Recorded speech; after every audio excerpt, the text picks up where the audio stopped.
Welcome, man. Welcome back with another edition of the Dad Podcast. Little man's at school, always hitting those books. That comes first. And the big reason I can always say why I do this podcast is because, like I tell people all the time, one day I'm not gonna be cool to my son. He's gonna need role models in his life. And when I first came up with this idea of doing this podcast, it was right after Kobe's passing. And what Kobe meant to me was something I can't even put into words. But he was so far away, I never got to actually meet him, obviously. So I wanted my son to see role models up close and personal. And as soon as I did, the first two people that came to mind was Cam Borges, who I had on earlier, and this guest right here. This person right here, when I think of young men and role models, inspiration, this is the guy that I had to have on, had to talk to. He doesn't even know the impact that he's had on my family, not just in the football sense. That's a whole nother characteristic of his ability. But a couple years ago, when he came on and I started working with him, he started coaching for my program. My two nephews were blown away. They were so excited. They're like, Jaden, no way, Jaden's coming. I'm like, it was just Jaden guy, and I got to meet him. I know why. And now I'm so honored to say both my oldest nephews in college now. My second one got a scholarship going to Stone Hill next year. And I know one of the reasons why they did is because people like Jaden showed them that football is great, sports is great, but sometimes it's more important. Sometimes it's the character, sometimes it's the books. That's what's going to get you there. That's why I'm glad to have him on so I can show his story, show young men that, yeah, it's great to be a great athlete, but it takes the books, it takes the personality, it takes the characteristics on and off the field that's going to get you there. So I'm honored to have you on, man. What's going on, Jaden?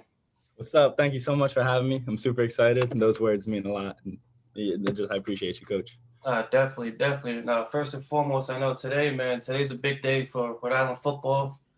And I know a couple of guys hopefully getting drafted, but one in particular, Quiddy, man. What's your impact on him? Do you know him personally? Yeah, so Quiddy's just always been someone that I've looked up to, obviously being like the best ever to come from Rhode Island. Yeah, played against him a couple times, injury fund my sophomore year. I remember going into that game thinking like, oh, if I get into open field and I can try and tackle Quiddy, like it's gonna be great. I'm gonna tackle him and it's gonna be like the most gratifying thing I've ever done. And we got into an open gap and it was 1-on-1 and he ran right by me and I don't regret it at all. Because now I'm excited to see his name called tonight. I'm just super excited for him. Just an unbelievable story, unbelievable inspiration for all of Rhode Island, and not even just athletes, just an amazing guy.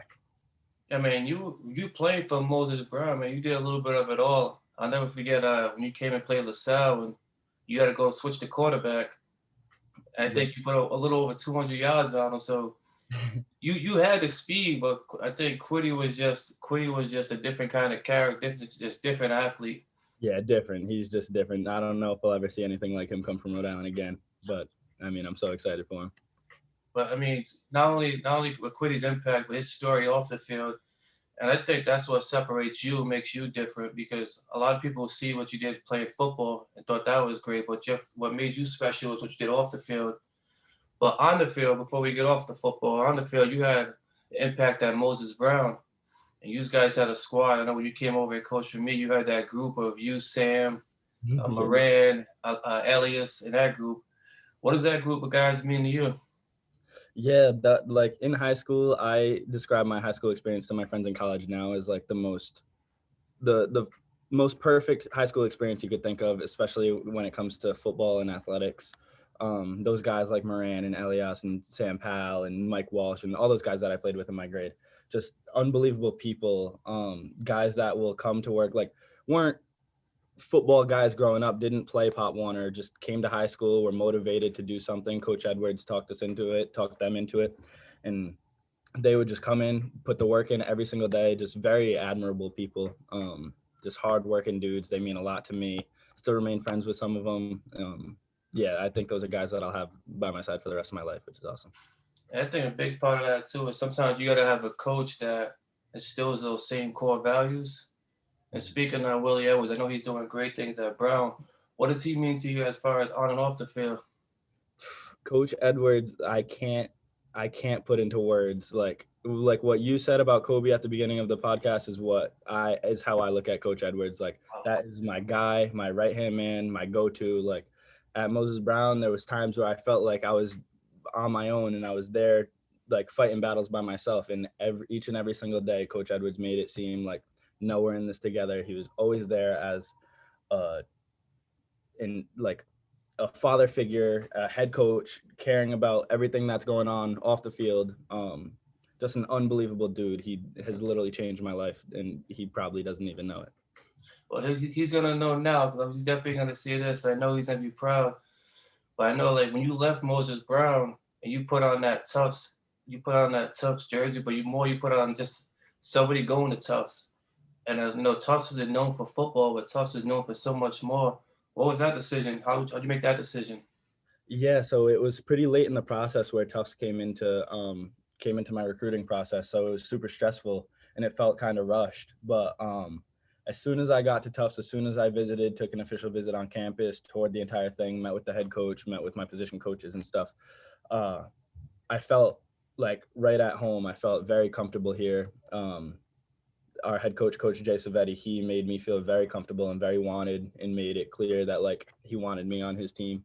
Um, which was awesome. So that process was pretty smooth. It was super stressful in the moment, but Coach Edwards was right there by my side throughout the entire thing. He knew that like I couldn't make a bad decision because there were some great schools that were recruiting me, and I was fortunate enough to like be able to visit these schools and have offers by these schools. So that was an awesome process, and I found myself in at Tufts, and it's amazing. I love it.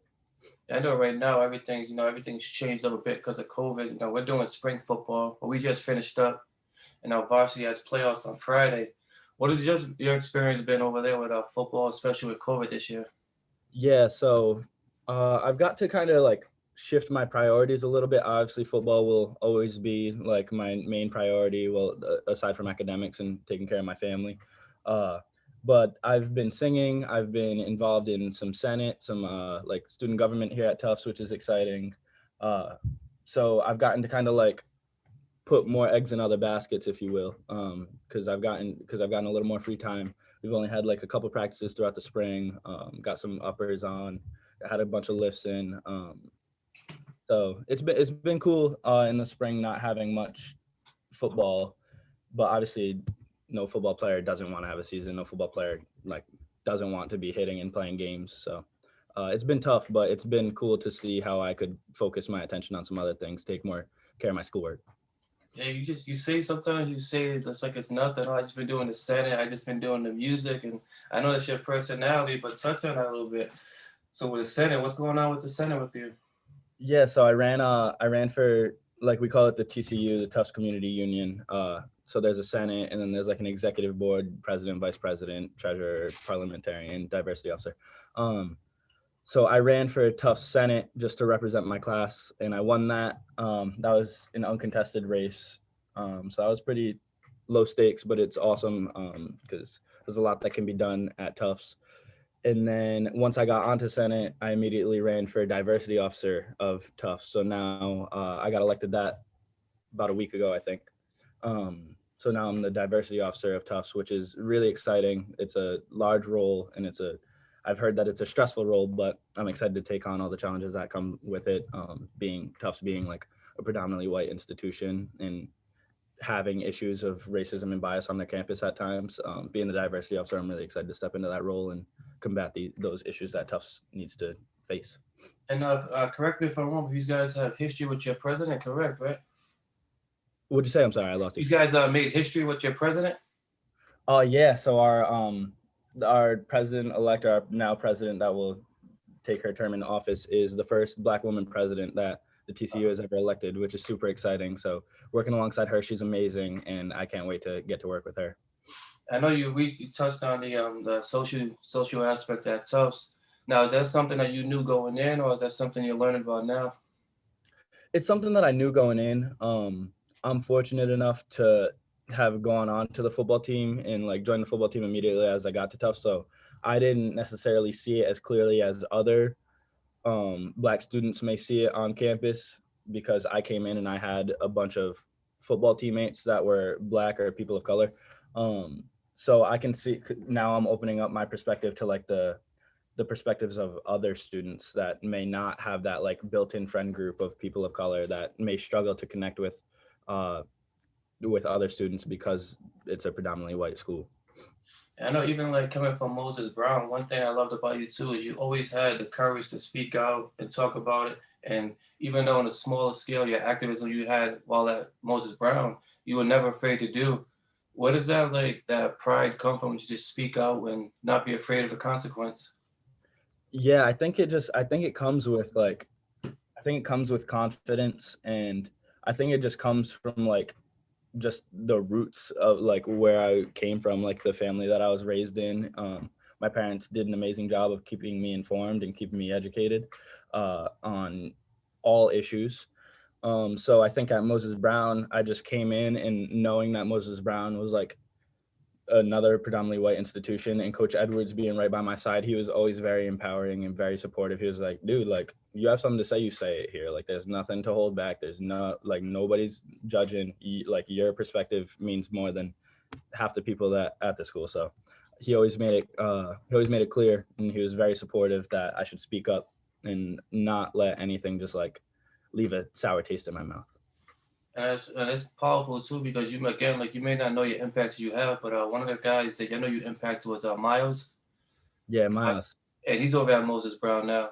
Mhm. And Yeah. I talked to his dad. He loves it over there, and he remembers watching you guys come up. And that's like the great thing about sometimes you do stuff and you're just doing it being you, but you don't know the impact that you have on other people. And Yeah, Miles is a great kid. Miles is a great kid. I met his family. I hope he's doing well. I haven't talked to him in a while. I should probably check in with him. yeah, I know he was. I talked to him last week. He was heartbroken the way the football season ended, Yeah, that's tough. but it's tough for everybody.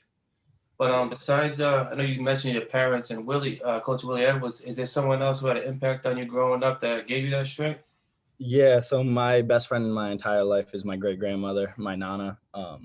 Anybody that's ever been to my house or anybody that's remotely even close to being friends with me knows who my nana is. She is my heart, my pride and joy. She is why I get out of bed every single morning. Love that woman with my entire heart. She she helped raise me growing up. She has been there, doesn't miss games, like health allowing. She would be at literally everything. She would drive hours, an 80-year-old woman driving hours to a game in North Kingstown or Westerly. It's like what are you doing here? So she's amazing. That is my pride and joy. And yeah, she's been the most influential person in my life. Now, I know for those who don't know, you got two brothers, and I'm pretty sure your younger brother would say he's the best basketball player of the three of you. And then your older brother, one I know he's probably gonna be the football guy, but you're right in the middle. So what's the truth? I gotta ask. That's a debate on Thanksgiving, Christmas Eve, every single year. What like who's the best athlete, who's the best, and then we subcategorize it. It's like the best football player, who's the best basketball player, who's the best raw athlete. At the moment, I'm the only athlete left in the family, I guess. Jace no longer plays college football, and Justin's not playing a sport in college. So I mean, I think by default, I'm kind of in the front running at the moment. But now we'll give it to Justin. I wasn't good at basketball. I'll admit that I wasn't good at all. So he can have the basketball title. But I don't know. I think it's a good debate when it comes to me, Jason, Justin, in football. I didn't realize he was already in college. I thought he was still in high school. Time just flying. Yeah, it's insane. I know, like you three, man. Every time somebody talked about you, all three of these guys were like right around the same age. What it was like growing up with two brothers that close in age that are super competitive. Yeah, it was tough because growing up, they always played quarterback and they played on the best teams and like they would go to nationals with Pop Warner and stuff. And I was like a chubby kid that didn't hit puberty till late. And I played line growing up and I was on some bomb teams that had insane athletes. So I didn't need to be like a role player at like quarterback or running back or receiver or whatever. So I played center, I played left guard, Oof. played a little bit of tackle, and I played some D end on defense, which is crazy. And then just like seventh, eighth grade, I hit some growth spurts and got like semi-athletic. But growing up with my brothers, it was always very motivating to know that like they've done great things. And I always like knew like my time would come, my time would come. And I think we saw that like in high school. I wasn't good in middle school growing up. I wasn't a good athlete in grade school. But once high school came around, I kind of got my feet under me and figured out how to operate. Yeah. Now, was it any certain reason why all three of you went to different high schools, or was it just different paths you guys took? Yeah, I think it was kind of like I think it came from a little bit of stubbornness and a little bit of like not wanting to follow in the older brother's footsteps. So I remember visiting LaSalle my 8th grade year, and I was like, Hey, Trey, what you say? Trey, what you say? I'm yeah, LaSalle I man. know. Yeah, LaSalle, yeah. I remember I was like, no thanks, I'm not coming here. There's no chance. I was going through the hallways and like just being called Little Jace or like Little Pena. Like that's not who I am. I'm Jaden. Like I'm my own person. Not saying like being Little Jace is a bad thing. Jace had great success at LaSalle, but so that made me feel like I definitely didn't want to go there. And then Hendricken was another option that I looked at, and I was probably going to take until Coach Edwards came into my life and was like, let's do the whole Moses Brown thing. Let's do it. Trust me. And I trusted him, and now I don't regret it. I had the most perfect high school experience ever. And same thing with Justin. Justin could have went to Hendricken, LaSalle, Moses Brown, but didn't want to. He had like these dreams and aspirations of like bringing a title to East Providence. Which sucks. His high school basketball season, his senior year basketball season got cut short, and they're on a roll. I think they honestly could have done it that year, which would have been super exciting, but stuff happens out of his control. So yeah, he went to EP. Yeah, my nephew, he's actually playing for EP now. He's a shooting guard over there now as a sophomore. Who's that? Same name, William Winfield. Oh, okay. Yeah, he went to St. Ray's for a freshman year and he transferred over. And he's the same way. He went to St. Ray's and it just wasn't for him. Yeah. So now he's at East Providence and he loves it. He can't wait for the new school to finish up. That's gonna be insane. It's gonna be an amazing time to be living in East Providence. Now I know for you at Moses Brown, you guys brought a championship and you guys had a magical run. What do you remember about that day? So that day I remember being a young freshman, still like wet behind the ears, not knowing much about what was going on, just kind of being there, playing special teams, getting a couple reps here and there. But I just remember like that day, just complete dominance. I remember Kuba Witzak, who was a senior that year, captain of that team. I think he scored twice that game. He came to Tufts afterwards. So then I came as a freshman at Tufts and he was a senior here, which was awesome. So just a dude that I could look up to always. That team was just filled with dudes like Chris Argus. He's at Holy Cross now balling out. Bunch of great athletes on that team. Adam Romano had some of the craziest numbers that year. That day was crazy. That was insane. We beat Saints, I think 40-0, and it topped off a perfect season, which is insane. I didn't realize the score was that. It was just so crazy because you win the championship and you expect a battle and you see it, but I didn't realize that was the score. Yeah, it was a crazy game. Now was it tough not getting back there? Well, no, not getting back, but not winning it again. Yeah, it was I don't really know how to describe it. It was obviously tough. Yeah, I went back my sophomore and junior year, I believe. Yeah, we went back my sophomore year and played Shea, and their team was just loaded. And we came back my junior year and went to the state championship and played North Kingstown. They were unbelievable as well. Yeah, tough. Like obviously in hindsight's always 2020. Like there's things I would change. There's plays I could have made that would have completely altered our season. But yeah, it's tough, but obviously I'm grateful. Like I'm a big process over product guy. Like, yeah, I would have loved to win four straight. Like I would have loved to never lose a game in high school, but like how realistic is that? And yeah, so kind of tough, but I know a lot of kids now, like just talking about football and they're seeing like success of certain plays and they're thinking it's so easy. If you can't touch on it with that grind is like just to get where you're at, because people are seeing it now and I tell people it's great what's happening with David Duke and Quiddy Pay, but I think on the other side of it, it's a lot of kids gonna start to think, oh, if they did it, I could do it so easily. Touch on that grind to get where you're at. Yeah, it's crazy. Like there's gonna be days where you have to make tough decisions. It's gonna be days where it's like, okay, do I want to get out of bed at 6 a.m.? Like I have a packed day. Like the only time I can work out is 7 a.m. in the morning. Like it's really like a mental thing. It's like I'm a big believer in mental strength, and like that's everything when it comes to like hard work. Like if you can get yourself motivated and tell yourself I need to get out of bed and go put the work in, then I believe that it'll always pay off. But yeah, it's crazy to see dudes like David Duke and Quiddy Pay like making it big, but I'm sure they do have some insane stories like coming up and grinding hours and hours and hours late night in the gym, whatever. So just touching on that, like something I'd say to younger dudes, like never expect anything. Like go get everything and nothing's going to be handed to you. uh, that's how I always looked at it. I always looked at it like, damn, I gotta get after it today because I want to win another state championship. Like I gotta get up today because someone else is probably busting their butt down the road that wants the same exact thing as I do. Um, and I think just having motives that are bigger than yourself. Like you can't just have yourself. Like playing for Coach Edwards was one of my biggest like motivations. I was like, I want to win every single game for this dude. I want him to have a flawless resume. And he probably thought the same thing. He was probably thinking like, I want Jaden to have a great day. Like, let's do it. So yeah, I'd say that just finding motivation outside of yourself and like playing for something bigger than you. Now I know, like me, when I was at LaSalle, like being a color, and then you be going up Moses Brown and then Tufts. Do you feel like that's pressure? People think like stuff is given to you because you're at those institutions, or do you feel like the grind's a little bit tougher for you? Yeah, Moses Brown especially. I don't think necessarily with Tufts because we kind of just play in the NESCAC and all the schools are very similar to us when it comes to like demographics and breakdowns.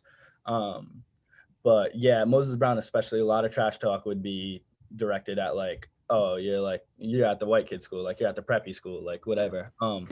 So that was always very motivating and like always made me feel like I need to put in that extra effort because like I said earlier, like we were a team filled with dudes that didn't grow up playing football their entire lives, like me or Mike Walsh on our team. Like there were a couple dudes, but like for the most part, it was dudes that just picked up football like 7th, 8th grade year, maybe a bunch of dudes that came in freshman year and were just like, all right, I'm gonna play. So that was always very motivating to know like these guys are coming in and gonna bust their butts. I've been doing this my whole life. I need to be that much better. I need to be like that much more like powerful and effective on the field. I didn't know Mike never grew up playing football, so he started at Moses Brown. No. I said like Mike and myself. Oh, sorry. We actually played each other when we were super young, and we found that out when we came in freshman year. But aside from that, I can't think of anyone that really played a lot of football growing up. And it's gonna be tough to see. I can't wait to see when Brown gets out there because having Mike and Nate from LaSalle, Yeah, two great quarterbacks from Rhode Island who play yeah, almost similar, but they play. I don't know that they're similar, but they're different at the same time. I never definitely. really been around Mike. I know Nate's personality. What was it like playing with Mike? Mike was awesome. Like we were always on the same page. Just like chemistry was always there. We knew when we were breaking the huddle, ball was coming my way. I knew like whether he was taking off and running with it if I had to turn upfield and block for him. Yeah, playing with Mike was amazing. He's probably has the best stats in Rhode Island history. I don't know. I can't think of anyone that has better stats. This kid had 100 touchdowns in 2 years. Like it was stupid. Threw for 10,000 yards and absolutely nuts numbers and probably rushed for another 5. Just absolutely insane. So playing with Mike, it made my life much easier having a quarterback that was that good and that talented. And I'm glad to see him doing well at Brown. And I've kept up with him a couple times. So playing with him it made my life much, much easier. I know a debate right now with high school sports is like the 7-on-7, getting them ready for tackle. I know I got the refuse guys at 1 7-on-7. How do you think 7-on-7 helped you out? 7-on-7. I was actually telling my friends this at Tufts, some guys on my football team, like last night. We were talking about like 7-on-7 and tournaments that we went to and stuff. And I believe 7-on-7 is one of the most like beneficial time periods in like high school football. I don't see like if like especially in Rhode Island, you can't have a spring season. Like you have to get out there early. You have to be playing football. Like we live like it just sucks. There's dudes that play year round. Like we can't compete on a national level if we're not trying to play year round. And whether that's a 7-on-7 tournament or spring practices, I think 7-on-7 should be enhanced. I think it should be promoted. I think it should be encouraged by all coaches in Rhode Island. I think all teams should have a team. Like even you see Westerly playing 7-on-7. Like they were a wing tee triple option, or they ran that like crazy power sweep offense. And even them getting out there and playing 7-on-7, like I had an amazing experience with it. I think it prepared me for the season really well. I think you get in your playbook more, you get your quarterbacks reps, you get young dudes reps, because it's like they don't mean anything, but like obviously everybody's out there trying to get better. So I think Rhode Island needs to take the next step in promoting that like much more. Now, do you still follow the high school football back home? Yeah, I try to keep up with it. I was talking to some dudes from Moses Brown. It sucks how their season ended, COVID, and like a positive test there, not having enough games, and then not being able to qualify for playoffs. And always try to keep up with my alma mater and all sports, all aspects. But Yeah, I've been hearing obviously LaSalle and Hendricken doing well, and then I'm seeing some other good teams like Burrillville stepping up. I believe St. Ray's is having a good year. Yeah, Uh, undefeated. it's crazy, so that's exciting to see some new schools. I mean, obviously St. Ray's isn't, but Burrillville like stepping up. I think they're in D1 now, right? And I'm not sure about Barrow, but I know St. Ray's is actually playing Westerly. Yeah, that's sick. I saw. Yeah, he tweeted that the other day that he's playing against his alma mater. That's exciting. Now, so are you guys so in the fall you guys will be back at it with season? So when do you guys start practice again? Yeah, NESCAC is crazy because it's super late. There's only 9 games per season. I think there's 10 NESCAC schools. 9 of them have football teams. So uh, we usually start late August. So we're super late and we end super early. There's no playoffs. The best record at the end of the season wins it, which is cool and all. But obviously, I wish like playoff football is playoff football. There's nothing that'll beat it. But so we'll start like late August, I believe, like August 23rd, 24th, maybe that weekend. And then our first games will be like September 17th or 18th. Now, do you come home for the whole summer, or are you gonna stay on campus? So a lot of my friends are living on campus this summer, so I'll probably be visiting. But I've got some jobs and some internships and apprenticeships lined up in Providence, so I'll be home for the most part. And so, what's your after school and everything else? So, what's your long-term goal as far as after school? Yeah, so right now I'm majoring in political science and music, sound, and culture with a double. So I am, I think I'm on the pre-law track. I think I want to go to law school, maybe public policy school. Depends how I'm feeling. Like maybe next year I'll probably make that big decision. But more than likely law school. I want to get into politics. I want to be the president of the United States. Shoot that goal out there. Yeah, that's always a goal. I've always said that. So it's too late to back down on that now. So we'll see how that goes. I don't know. Definitely law school if something, I can always fall back on a law degree. There's nothing wrong with that. So I know we would always joke when you were refereeing that we're like, you're gonna be the mayor of Providence one day. You just had that personality about you. And the funny is the guy who was actually running for mayor, he's gonna be on the podcast on Monday. Really, that's Which exciting. is crazy because he actually reached out to me about coming on. I was just like, yeah, I'll find time for you. Yeah, that's awesome. So he's coming on Monday. If you had a question you want me to ask him for Mayor of Providence, what would it be? Mayor of Providence. I mean, I just think that there's a large disconnect like with public school funding. I think that's just like an issue that needs to be addressed. And obviously that comes from a state level too. So that's a governor issue as well. But I think that like 99% of the focus from the Providence mayor's office needs to be on public school funding. There's no reason why schools shouldn't have heat in the middle of winter and schools and students should be sweating when a classroom gets above 70 degrees. I don't know. Yeah, it's like I live in Providence, but we always said my son would never go to Providence public schools. So he goes to private school. And that's one of the reasons the way the schools are run right now, which hopefully there's change coming. He seems like a great guy, Brett Smiley. Yeah. But it's so funny how you being in East Providence, I talk to my friends from out of state, they think it's another city. I'm like, no, East Providence is a totally different city. Yeah. And being a true Rhode Islander, traveling to East Providence seems like forever. Yeah. Nah, seriously. Because you cross over that bridge and it's just another different city. What was the dynamic like growing up in East Providence for you being a townie? Yeah, so I always will have a lot of townie pride. I grew up playing for like the East Providence Mohawks, Riverside Raiders. You see the jerseys in the back. And the East Providence Junior Townie. So I'll always like have some townie love in my heart. Always will cheer for them. Always will be rooting for them. Growing up in East Providence was amazing. I met some really good friends. There's some great athletes. But again, similar to like Providence, East Providence is a little better with it, like how they focus on funding like public schools and athletics in that sense. But obviously, like it's never enough if students still need support and need help. So it was great growing up in East Providence. It was a crazy culture shock seeing how different Moses Brown was my freshman year coming in there and comparing it to like my brother's freshman year at East Providence. I know we have the two twins tearing up for LaSalle, Cam and Corey, and their mom speaks so highly of you.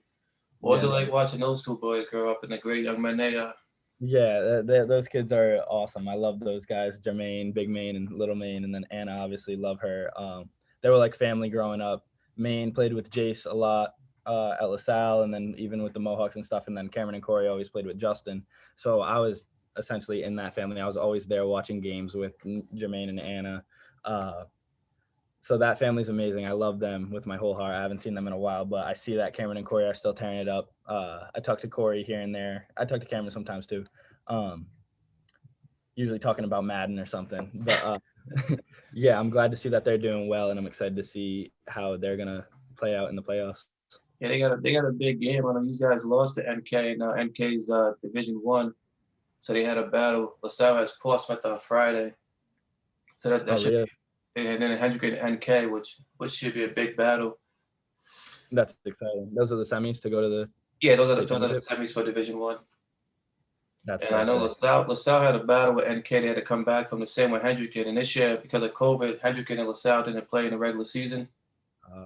So yeah, that game got because of test positive in one of the schools.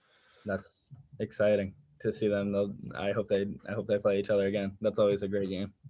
I know you touched on it real quick, but your music, what's going on with the music? I know I've seen a couple posts with the acapella. Yeah. So I was lucky enough to get into this acapella group at Tufts, which is absolutely amazing. We're called the Tufts Beelzebubs. Like a great history in acapella music and contemporary acapella.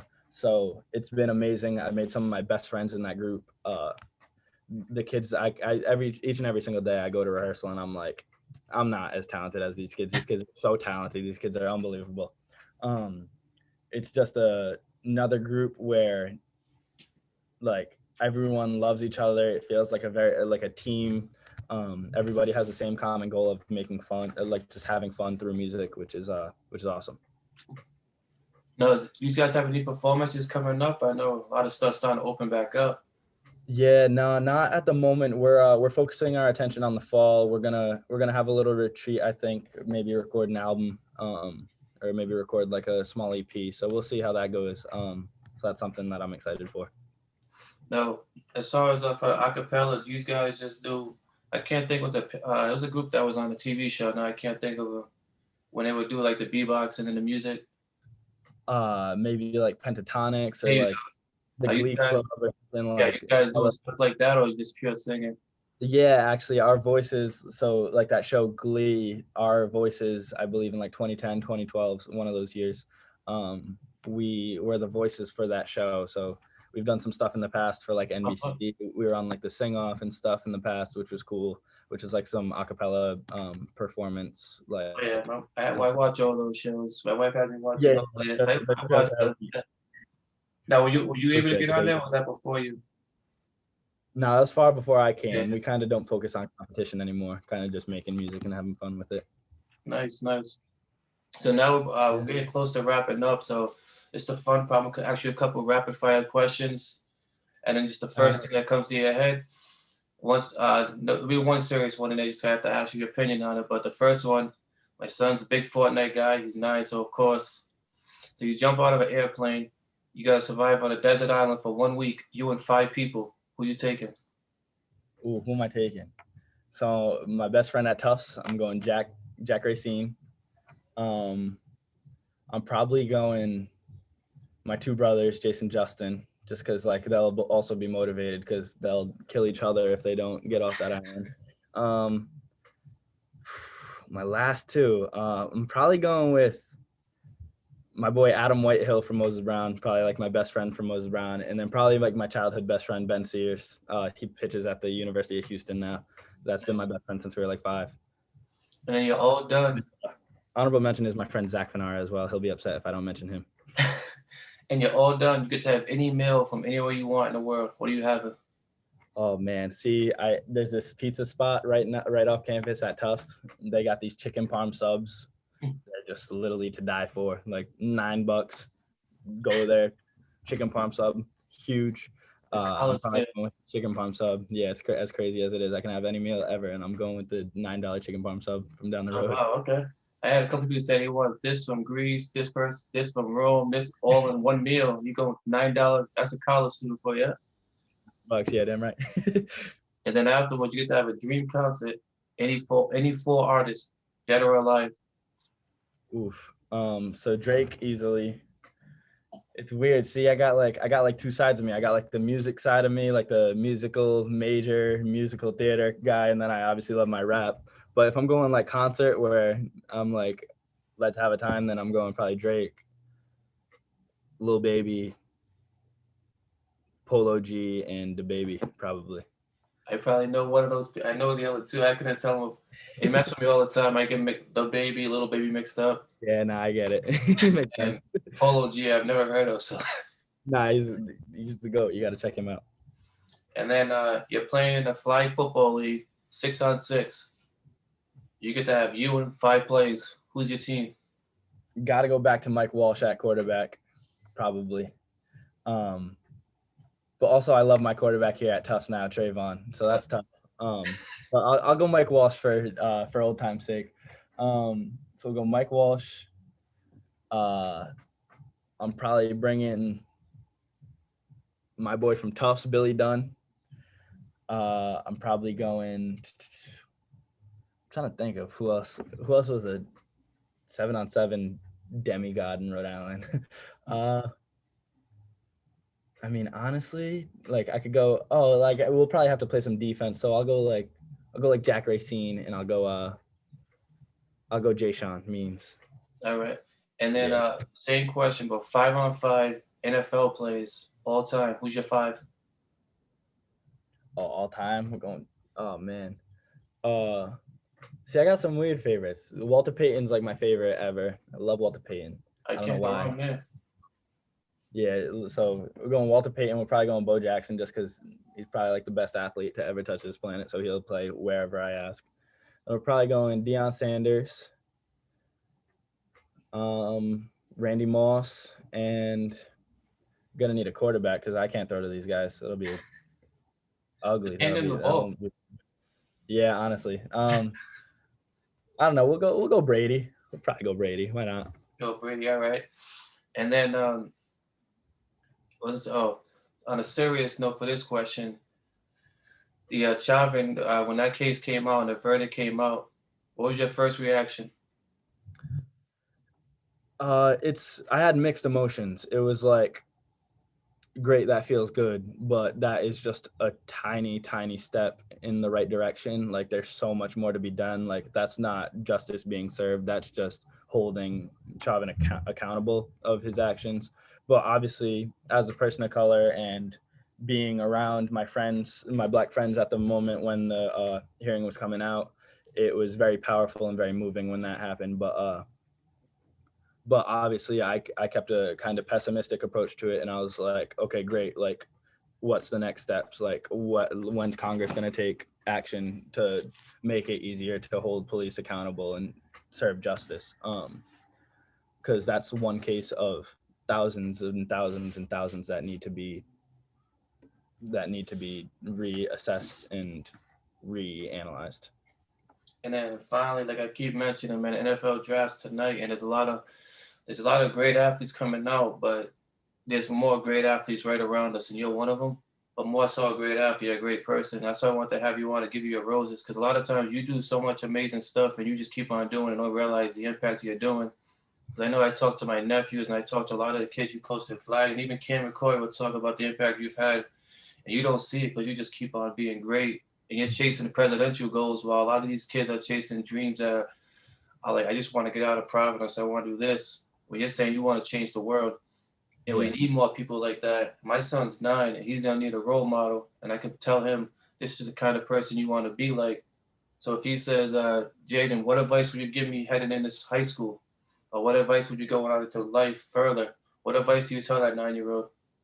That 9-year-old, I tell them to make the most of absolutely every single moment. Don't leave high school, don't leave middle school, don't leave any time in your life with any regrets. Like absorb everything. I'm a big believer that knowledge comes in the most mysterious of ways. Like you never know when someone's gonna like drop knowledge on you. You never know when you're gonna learn a life lesson that you'll use for the rest of your life.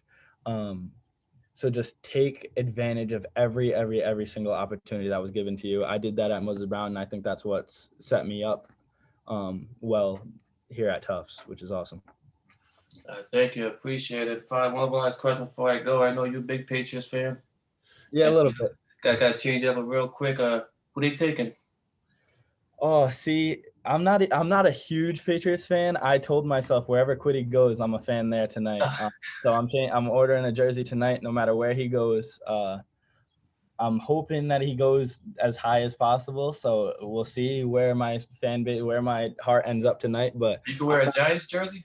I'd wear a Giants jersey. I thought about it. My best friends are. I know. See, I've never been like a diehard Patriots fan. The only like sports teams I cheer for are the Celtics and the Red Sox. Okay. NFL's been tough. I don't know. I just never felt like I I was born into a legacy, and I was like, this doesn't feel. I want to grind some now. I want something gritty where like, I don't know, like the Browns or something. I love the Browns. Well, we always got there's room on the Raider bandwagon. Yeah, no, maybe you never know. So yeah, we'll see where Quiddy goes tonight, and that's where I'll my allegiance will line up. I'm excited. Do you think Jimmy G's coming home? That would be exciting for the Patriots. That'd be a great move for them, I believe. I think he fits well in their system. Definitely. And finally, again, appreciate you coming on. I know you got a lot going on. Appreciate you taking time.